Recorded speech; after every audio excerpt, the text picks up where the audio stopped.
কিছু এরকম ইমানদার খুঁজে পাওয়া যাবে যারা বলে আমরা কোরআন বিশ্বাস করি, আমাদের নেতা তো কোরআনই পড়ে।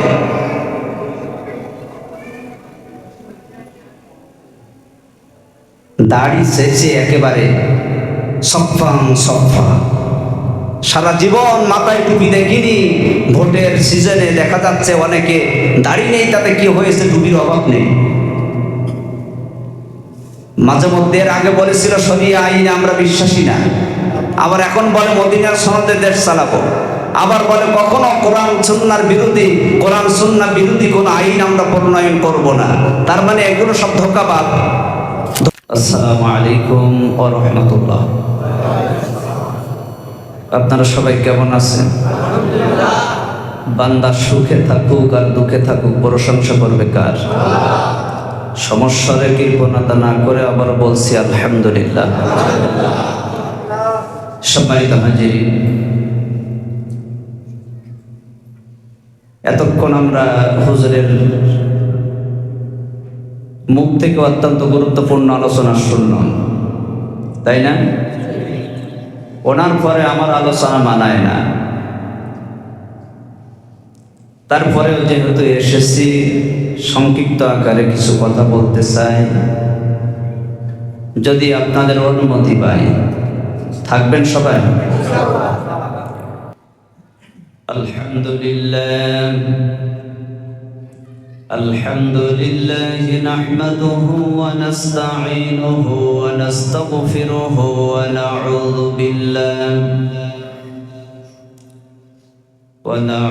বিল্লাহি মিন শুরুরি আনফুসিনা ওয়া মিন সাইয়্যাতি আ'মালিনা।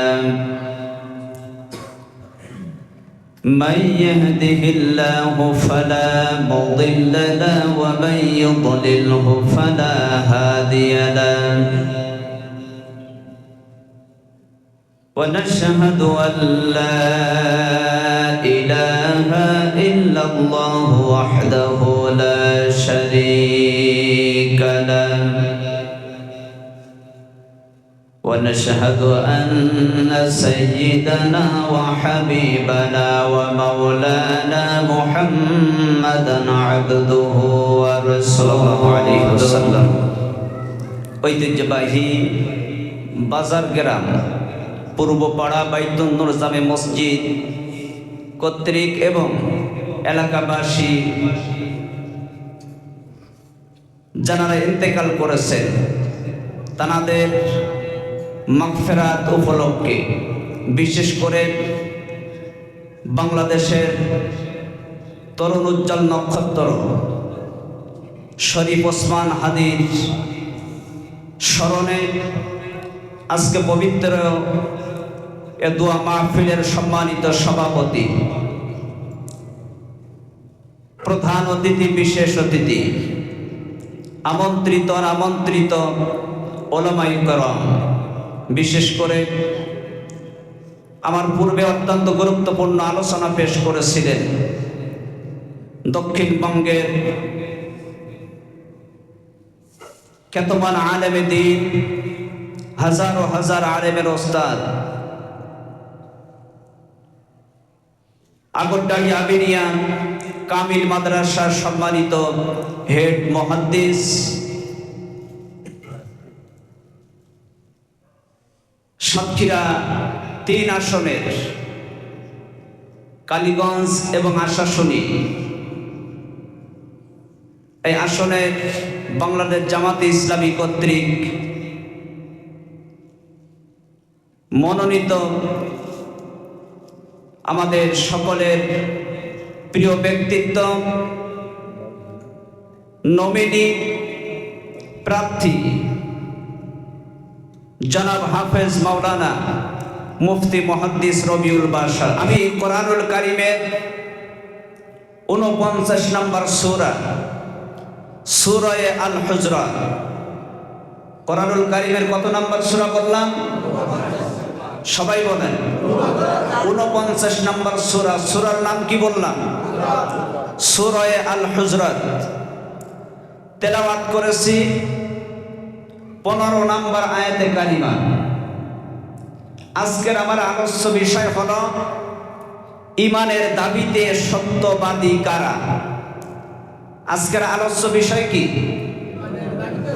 আরো জোরে বলেন, সবাই বলেন ইমানের দাবিতে সত্যবাদী কারা?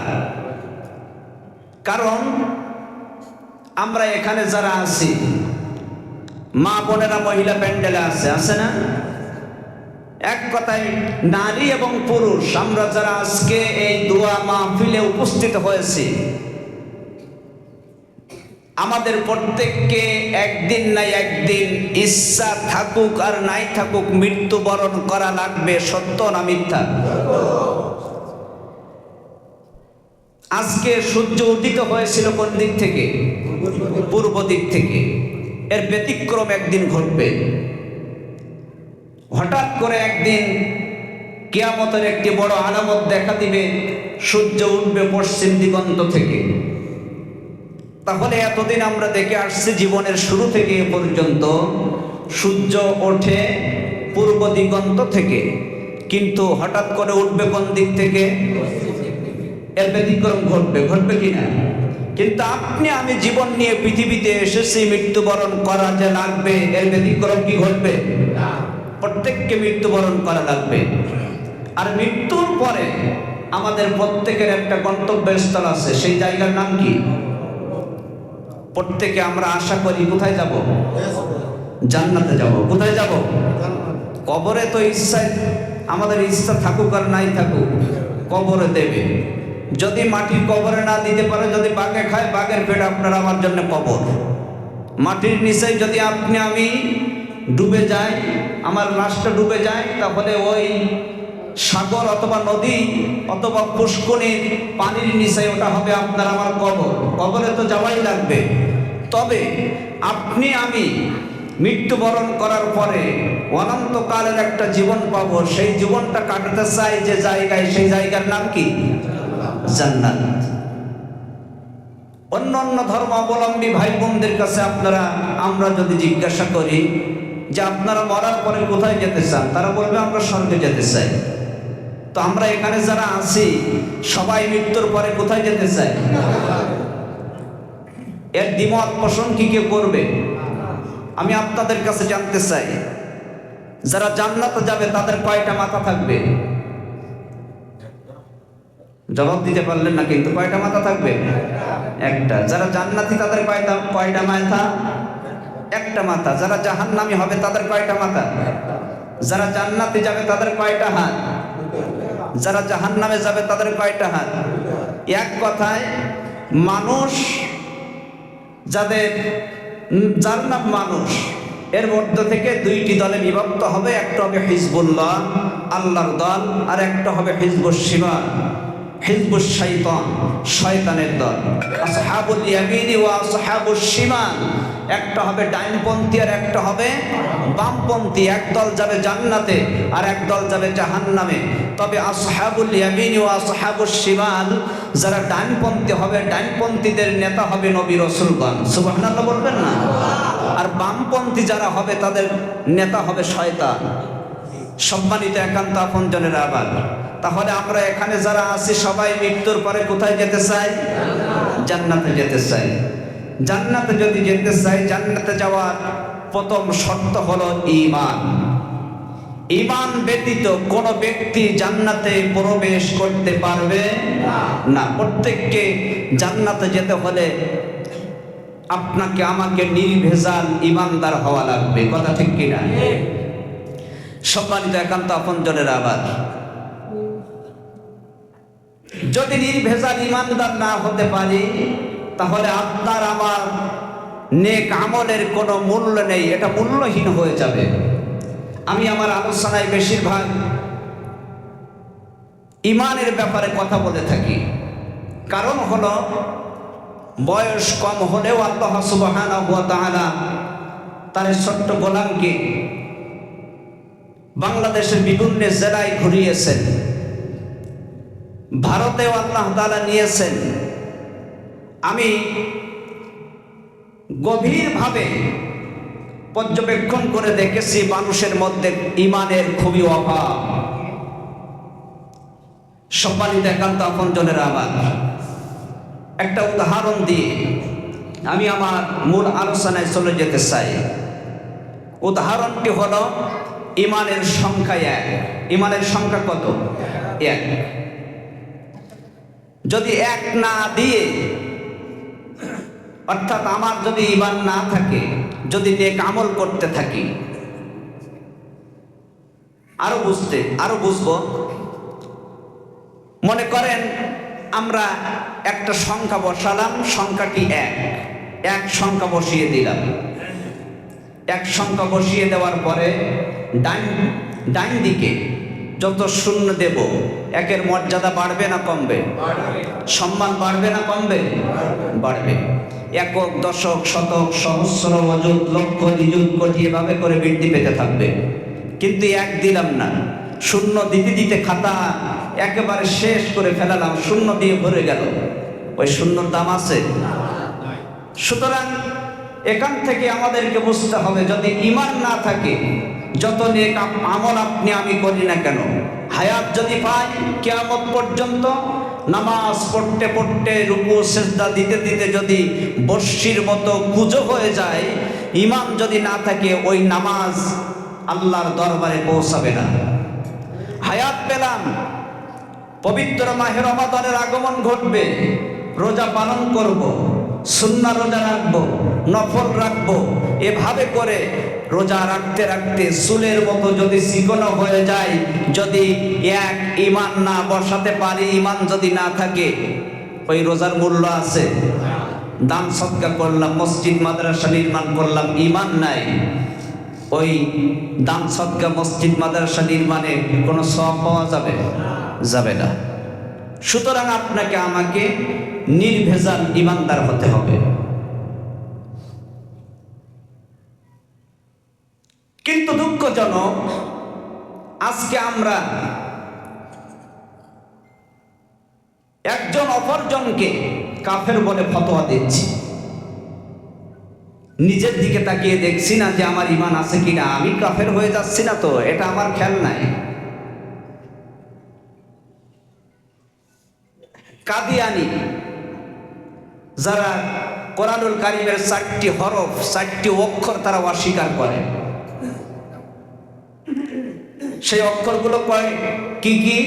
খ, আলিফ, মিম, তা।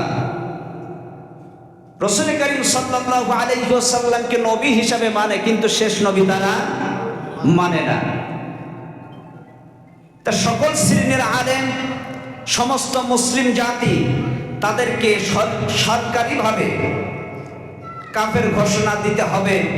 আমরা সবাই তাদের বিরুদ্ধে কত মিটিং মিছিল করেছি, কথা ঠিক কিনা?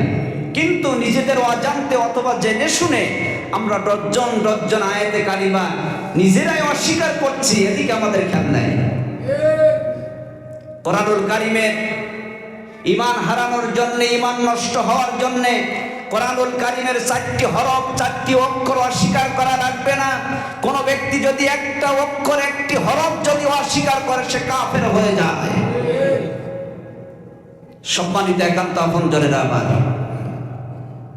দুঃখজনক হলেও সত্য, আমরা যে মুখে মুখে ঈমানদার বলে দাবি করি, মুখে মুখে ঈমানদার বলে দাবি করি, আমার মনে হয় অধিকাংশ মানুষের ঈমানের ঘাটতি হয়ে গেছে, ঈমান নাই। আজকের আলোচনা যদি আপনার আমার বিরুদ্ধে চলে যায়, উঠে চলে যাবে, আমাকে গালিগালাজ করবেন না? অনেকেই করবে। মনে রাখবেন, কোরআনুল কারীমের আলোচনায় যারা বসে, 2 শ্রেণীর মানুষ বসে। 1 শ্রেণীর শ্রোতা তারা যারা আল্লাহ সুবহানাহু ওয়া তাআলার পক্ষ থেকে গুনাহ মাফের সুসংবাদ নিয়ে বাড়িতে ফিরে যায়। সুবহানাল্লাহ বলবেন না? আরেক শ্রেণীর শ্রোতা আছে যারা আযাবের সুসংবাদ নিয়ে বাড়িতে ফিরে যায়। আমরা কি গুনাহ মাফের সুসংবাদ নিয়ে বাড়িতে যেতে চাই, না আযাবের সুসংবাদ নিয়ে বাড়িতে যেতে চাই? সত্যি আল্লাহ রাব্বুল আলামিন বলেন, গুনাহ মাফের আযাবের সুসংবাদ নিয়ে বাড়িতে ফিরে যাবে কারা? ইন্নামা তুনযিরু মান ইত্তাবা'a যিকরা ওয়া খাশিয়ার রাহমানা বিল গায়ব ফাবাশশিরহু বিমাগফিরাতিন ওয়া আজরিন কারীম। আল্লাহ রাব্বুল আলামিন বলেন, ওগো নবীজি, কোরআনুল কারীমের বক্তব্য, কোরআনুল কারীমের নসিহত আপনি তো তাদেরকে শোনাবেন যারা শুনবে আর বলবে সামি'না ওয়া আতা'না।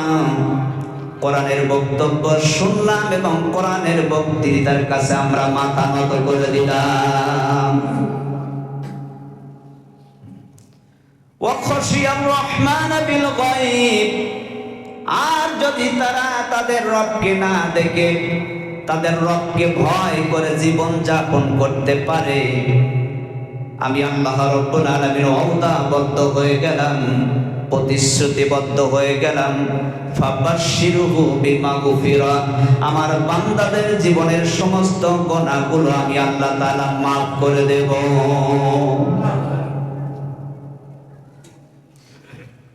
কোরআনুল কারীমের আলোচনা যেটা হবে, যদি আপনার আমার বিরুদ্ধে চলে যায় তবু আপনাকে আমাকে সেটা শোনার সাথে সাথে গ্রহণ করে তওবা করে ফিরে আসতে হবে। সেই অপরাধীমূলক কর্মকাণ্ড থেকে যদি ফিরে আসতে পারি, কোরআনের বক্তৃতা যদি এভাবে গ্রহণ করে নিতে পারি, আল্লাহ বলেন ফাবাশশিরহু বিমাগফিরা, ও বান্দা আমি তোমাদের জীবনের সমস্ত গুনাহগুলো মাফ করে দেব। ওয়া আজরিন কারীম, আমি আল্লাহ তাআলা তোমাদেরকে সম্মানজনক পুরস্কার দান করব। সুবহানাল্লাহ বলেন। দ্বিতীয় নম্বরে, আযাবের সুসংবাদ নিয়ে বাড়িতে ফিরবে কারা?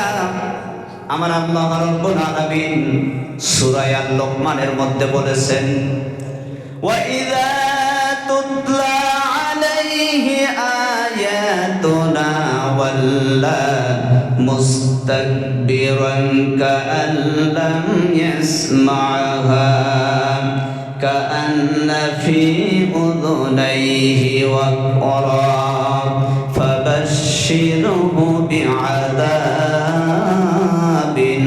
আলীম। জোরে বলেন আল্লাহু আকবার। রব্বুল আলামিন বলেন, কোরআনের শ্রোতাদের মধ্যে এমন শ্রোতা থাকেন যারা কোরআনের ময়দানে কোরআন শোনার জন্য বসেছে, কিন্তু কোরআনের আলোচনা তাদের বিরুদ্ধে চলে গিয়েছে, কোরআনের বক্তৃতা তাদের চরিত্রের বিরুদ্ধে চলে গেল, কোরআনের বক্তৃতা তাদের দলের বিরুদ্ধে চলে গিয়েছে, কোরআনের বক্তব্য তাদের নেতা নেতনিদের বিরুদ্ধে চলে গিয়েছে। এজন্য দম্ভ ভরে অহংকার করে মুখ ফিরিয়ে নিয়ে উঠে চলে যাবে, কোরআনের বক্তৃতা তারা গ্রহণ করবে না। আল্লাহ বলেন, শুনেও না শোনার ভান করে উঠে চলে যাবে, যেন বধিরের পরিচয় দিয়েছে। ওগো নবী, ওগো মাওলানা আব্দুল জলিল, ওগো মুহাদ্দিস রবিউল বাশার, ওগো নবীজি, আপনারা ওই সমস্ত কোরআন শ্রবণকারী বান্দা বান্দীদেরকে ফাবাশশিরহু বিআযাবিন আলীম, আযাবের সুসংবাদ দিয়া দিন। জোরে বলেন নাউযুবিল্লাহ। সম্মানিত একান্ত আপনজনের আমার, তাহলে আগে আপনারা বলেছেন আমরা আযাবের সুসংবাদ নিয়ে বাড়িতে যেতে চাই না, গুনাহ মাফের সুসংবাদ নিয়ে বাড়িতে ফিরে যেতে চাই। আমিও আপনাদের সাথে একমত। আপনারাও কি এখন সেই মত পোষণ করছেন? একমত কিনা? তাহলে আজকের আলোচনার বিষয় আমি নিয়েছিলাম কি? ঈমানের দাবিতে সত্যবাদী কারা। আজকের আলোচনা থেকে আপনি বুক টান টান করে হাত প্রসারিত করে দিয়ে বুক পেতে দিয়ে আগামীকাল থেকে বলতে পারবেন আমি একজন খাঁটি ঈমানদার। ঠিক আছে তো? ঈমানদার হওয়া লাগবে কিনা? কিন্তু আল্লাহ রাব্বুল আলামিন বলেন, ওয়া মিনান নাসি মান ইয়াকুলু আমান্না বিল্লাহি ওয়া বিল ইয়াউমিল আখির ওয়া মা হুম বিমুমিনিন